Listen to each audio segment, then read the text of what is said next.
renoncer tout propos sans rendre un hommage mérité à celui que j'appelle affectueusement papa, je vais nommer Feu Ibrahima Zakari, membre fondateur de notre parti, membre du comité national préparatoire de la conférence des forces vives de février 1990, coordonnateur de la 14e circonscription électorale et ancien conseiller technique aux affaires sociales du président de la République jusqu'en avril 2016, qu'il a plu à Allah d'enlever à notre affection dans la nuit du jeudi à vendredi, alors qu'il était en route pour Basila, dans l'objectif de mobiliser sa base dans le cadre du présent congrès. Le destin est parfois cruel. Feu Ibrahima Zakari avait la particularité d'être très discret. Ce n'était pas quelqu'un qui apparaissait au devant de la scène, mais en arrière-plan. Il abattait un travail énorme. Sa disparition doit nous rappeler comme une évidence que nous sommes finalement bien peu de choses et qu'il faut profiter de chaque seconde, de chaque minute ici-bas. J'ai été très heureux de passer ces années avec lui qui savait faire beaucoup avec si peu, qui savait cultiver l'amour et l'amitié sans aucune distinction. Il rendait rare les moments passés ensemble avec ses farces, son enthousiasme et son ardeur au travail qui revigore toujours les plus jeunes. Nous avons perdu un citoyen modèle, un ami fidèle, un militant dévoué, un patriarche aimant, un guide éclairé. Mais nous devons éviter d'être tristes. Nous devons sécher nos larmes et rester en prière, non seulement pour le repos de son âme, mais aussi pour qu'Allah, le Créateur, nous donne la force et l'énergie nécessaires pour continuer le combat que menait Papa Ibrahima Zakari. Au nom de tout le département de la Donga, dont je suis le vice-président au sein de la coordination nationale, au nom des militants LD de la 14e circonscription électorale et en mon nom propre, je présente à la nation béninoise tout entière, au Parti des démocrates, aux amis de l'illustre disparu ainsi qu'à sa famille, nos sincères condoléances. Gaï Allah, l'accueillir dans son royaume céleste et faire de lui l'un de ses obligés. Mesdames, Messieurs, je vous adresse en ces lieux et en ce jour mémorable pour notre parti les chaleureuses salutations. Je me tiens devant vous, rempli d'une profonde gratitude et d'un esprit de renouveau, pour exprimer mes sincères remerciements et partager avec vous ma vision pour l'avenir de notre parti, le Parti Les Démocrates. Je voudrais tout d'abord vous remercier du fond du cœur, en mon nom propre et au nom de tous les candidats du Parti des démocrates en général et des 27 autres députés, élus en particulier, pour votre confiance et votre soutien indéfectible avant, pendant et après les élections législatives de janvier 2023. Votre suffrage est un témoignage de votre engagement envers notre nation et votre croyance en un avenir meilleur. Nous sommes profondément honorés et humbles d'avoir été élus pour porter votre voix à l'Assemblée nationale. Masha'Allah, nous le faisons déjà et comptons encore sur vous pour le faire davantage.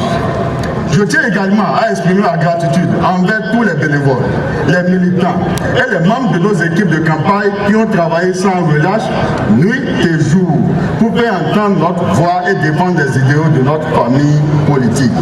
Votre dévouement et votre détermination ont été inébranlables et nous sommes fiers de vous avoir à nos côtés tout au long de ce parcours. Monsieur le Président d'honneur, chers camarades, les élections législatives passées ont été une fois encore un moment crucial pour notre pays. Elles ont été le reflet de l'état délétère de notre démocratie depuis l'avènement de la gouvernance dite de la rupture. Vous convenez avec moi qu'il devient de plus en plus difficile à l'opposition de participer à une consultation électorale dans notre pays. La volonté manifeste et stratagème sordide de contrôle, de confection de la liste de l'opposition aux élections pour en faire une preuve passée. Le bâillonnement de toutes les instances en charge de l'organisation des élections, notamment la Sénat, la Cour constitutionnelle, la Cour suprême et l'ANIP. Cette dernière, je vais bien parler de l'ANIP, créée sous l'actuel régime pour s'occuper de l'identification des personnes ayant à charge de la confection de la liste électorale, est aujourd'hui dirigée par un Rwandais. Il ne vous échappe pas l'histoire des élections et l'état de la démocratie dans ce pays d'Afrique, d'où le Bénin de la rupture importe des cadres. Mes chers compatriotes, les élections législatives sont terminées et nous sommes à environ 2 ans des élections générales. Notre responsabilité devient grande si nous ne voulons pas porter la marque d'un parti d'opposition faire valoir du régime au pouvoir. Le thème de notre congrès ordinaire nous renseigne sur les défis qui sont les nôtres. Je me fais le devoir d'en énumérer quelques-uns sans avoir la prétention d'être exhaustif. L'audit et la coalition consensuelle, opposition mouvance de la liste électorale informatisée. Ici est de vous rappeler que la transparence de toute élection commence par la transparence de la liste électorale qui porte cette élection. La présence de l'opposition dans les organes de gestion des élections, à savoir la Cour constitutionnelle et la Sénat, ces deux institutions sont les conséquences d'une élection exclusive d'un Parlement monocolore issu de la ruse et de la rage que nous ont promise nos gouvernants. Un dialogue national pour une entente nationale est au-dessus de toute institution. Il a souvent répété que le consensus a valeur constitutionnelle au Bénin.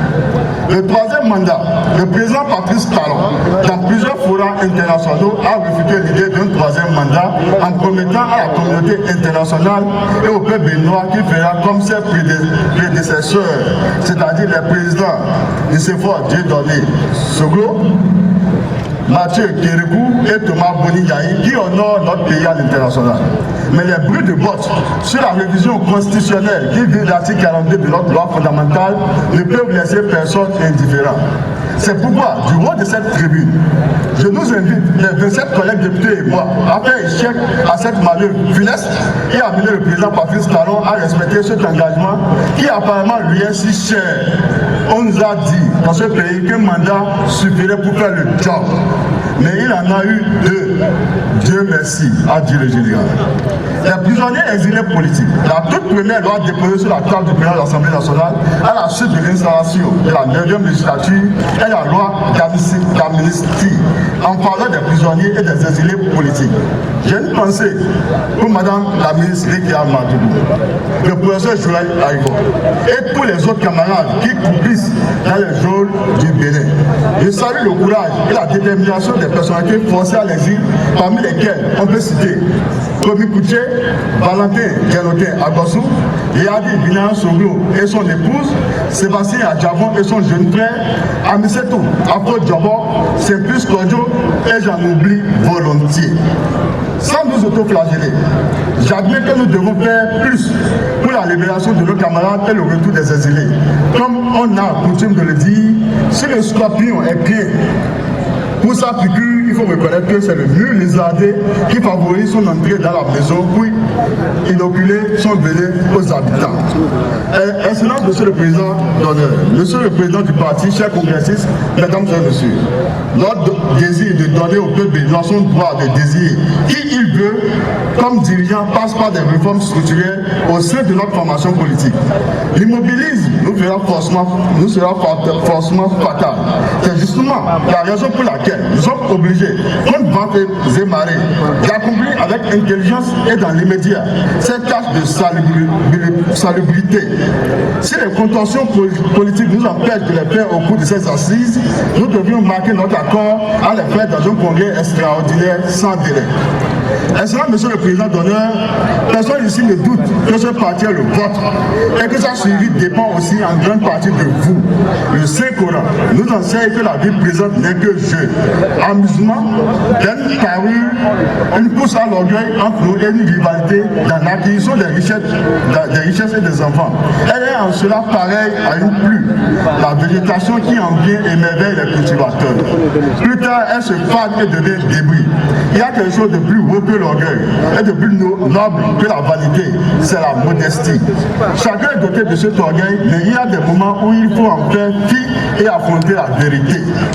En décembre 2022, sur cette même place, lors du lancement de la campagne électorale de notre parti dans le cadre des législatives, j'ai prédit la fin de notre ancienne formation politique en raison de votre démission d'elle et de notre démission aussi. Les résultats de ces élections me donnent aujourd'hui raison. nous sommes à la croisée des chemins. Nous avons besoin de votre maestrat, de la sagesse et de l'expérience des hommes qui sont vôtres pour prendre le bon chemin, ce chemin qui nous mènera à la victoire en 2026. Mes chers compatriotes, il est temps que pour nous, de nous rassembler en tant que nation et de nous remobiliser pour accomplir notre mission commune, celle de bâtir un avenir prospère et juste pour tous. Les problèmes économiques et sociaux nous assaillent de toutes parts, mais je suis convaincu qu'ensemble, nous pouvons relever ces défis et tracer une voie vers un avenir meilleur. Personne, je dis bien, personne n'est à l'abri des effets pervers de la gouvernance dite de la rupture. Les producteurs de soja, de karité, de cajou, de maïs, de coton, les agriculteurs en général vivent des moments difficiles à cause de la mauvaise politique agricole du gouvernement. Vivement que la campagne 2023-2024 connaisse un meilleur sort pour les agriculteurs. Nous avons appris récemment qu'après les fosses creusées sur les voies pour empêcher les cultivateurs de sortir leurs produits vers les pays de l'Ouest, c'est désormais avec de grosses masses de pierres que les pistes d'accès vers le Togo voisin sont bloquées. Demain, ce sera peut-être des murs qui seront érigés pour les mêmes causes. Bien malin qui sera le dire. Une meilleure protection des zones confrontées au terrorisme.